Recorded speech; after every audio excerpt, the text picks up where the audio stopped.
दोस्तों, महाभारत के पार्ट 2 में आप सभी का फिर से स्वागत है। गौतम ऋषि के पुत्र का नाम शरद्वान था। उनका जन्म बाणों के साथ हुआ था। उन्हें वेदाभ्यास में जरा भी रुचि नहीं थी और धनुर्विद्या से उन्हें अत्यधिक लगाव था।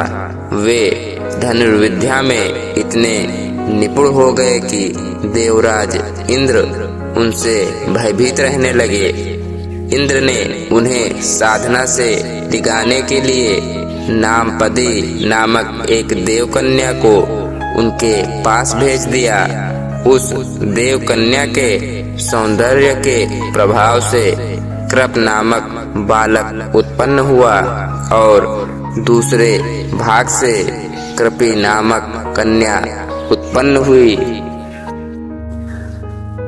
कृप भी धनुर्विद्या में अपने पिता के समान ही पारंगत हुए। भीष्म जी ने इन्हीं कृप को पांडवों और कौरवों की शिक्षा दीक्षा के लिए नियुक्त किया और वे कृपाचार्य के नाम से विख्यात हुए।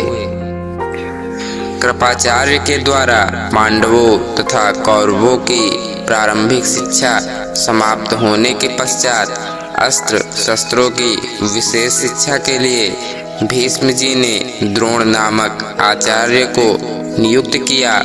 द्रोण के साथ प्रसत नामक राजा के पुत्र द्रुपद भी शिक्षा प्राप्त कर रहे थे तथा दोनों में प्रगाढ़ मैत्री हो गई। उन्हीं दिनों परशुराम अपनी समस्त संपत्ति को ब्राह्मणों में दान करके महेंद्राचल पर्वत पर तप कर रहे थे। एक बार द्रोण उनके पास पहुँचे और उनसे दान देने का अनुरोध किया। इस पर परशुराम बोले, वत्स, तुम विलंब से आए हो। मैंने तो अपना सब कुछ पहले से ही ब्राह्मणों को दान में दे डाला। अब मेरे पास केवल अस्त्र शस्त्र ही शेष बचे हैं। तुम चाहो तो उन्हें दान में ले सकते हो। द्रोण यही तो चाहते थे, अतः उन्होंने कहा, हे गुरुदेव, आपके अस्त्र शस्त्र प्राप्त करके मुझे अत्यधिक प्रसन्नता होगी, किंतु आपको मुझे इन अस्त्र शस्त्रों की शिक्षा दीक्षा देनी होगी तथा विधि विधान भी बताना होगा।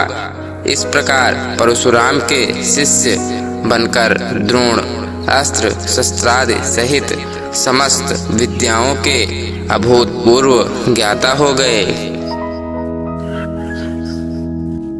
शिक्षा प्राप्त करने के पश्चात द्रोण का विवाह कृपाचार्य की बहन कृपि के साथ हो गया। कृपि ने उनका एक पुत्र हुआ। उस पुत्र के मुख से जन्म के समय अश्व की ध्वनि निकली, इसलिए उसका नाम अश्वत्थामा रखा गया। किसी प्रकार का राजाश्रय प्राप्त न होने के कारण द्रोण अपनी पत्नी कृपि तथा पुत्र अश्वत्थामा के साथ निर्धनता के साथ रह रहे थे। एक दिन उनका पुत्र अश्वत्थामा दूध पीने के लिए मचल उठा, किंतु अपनी निर्धनता के कारण द्रोण पुत्र के लिए गाय के दूध की व्यवस्था न कर सके। अकस्मात उन्हें अपने बाल्यकाल के मित्र राजा द्रुपद का स्मरण हो आया, जो कि पांचाल देश के नरेश बन चुके थे। द्रोण ने द्रुपद के पास जाकर कहा, मित्र, मैं तुम्हारा सहपाठी रह चुका हूँ। मुझे दूध के लिए एक गाय की आवश्यकता है और तुमसे सहायता प्राप्त करने की अभिलाषा लेकर मैं तुम्हारे पास आया हूँ। इस पर द्रुपद अपनी पुरानी मित्रता को भूलकर तथा स्वयं के नरेश होने के अहंकार के वश में आकर द्रोण पर बिगड़ उठे और कहा, तुम्हें मुझको अपना मित्र बताते हुए लज्जा नहीं आती। मित्रता केवल समान वर्ग के लोगों में होती है, तुम जैसे निर्धन और मुझ जैसे राजा में नहीं। अपमानित होकर द्रोण वहां से लौट आए और कृपाचार्य के घर गुप्त रूप से रहने लगे। एक दिन युधिष्ठिर आदि राजकुमार जब गेंद खेल रहे थे तो उनकी गेंद एक कुएं में जा गिरी। उधर से गुजरते हुए द्रोण से राजकुमारों ने गेंद को कुएं से निकालने के लिए सहायता मांगी। द्रोण ने कहा, यदि तुम लोग मेरे तथा मेरे परिवार के लिए भोजन का प्रबंध करो तो मैं तुम्हारा गेंद निकाल दूंगा। युधिष्ठिर बोले, देव, यदि हमारे पितामह की अनुमति होगी तो आप सदा के लिए भोजन पा सकेंगे।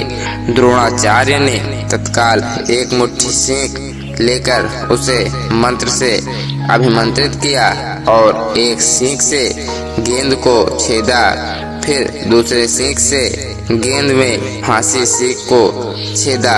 इस प्रकार सींक से सींक को छेदते हुए गेंद को कुएं से निकाल दिया। इस अद्भुत प्रयोग के विषय में तथा द्रोण के समस्त विषयों में प्रकांड पंडित होने के विषय में ज्ञात होने पर भीष्म पितामह ने उन्हें राजकुमारों के उच्च शिक्षा की नियुक्ति कर राजाश्रय में ले लिया और वे द्रोणाचार्य के नाम से विख्यात हुए।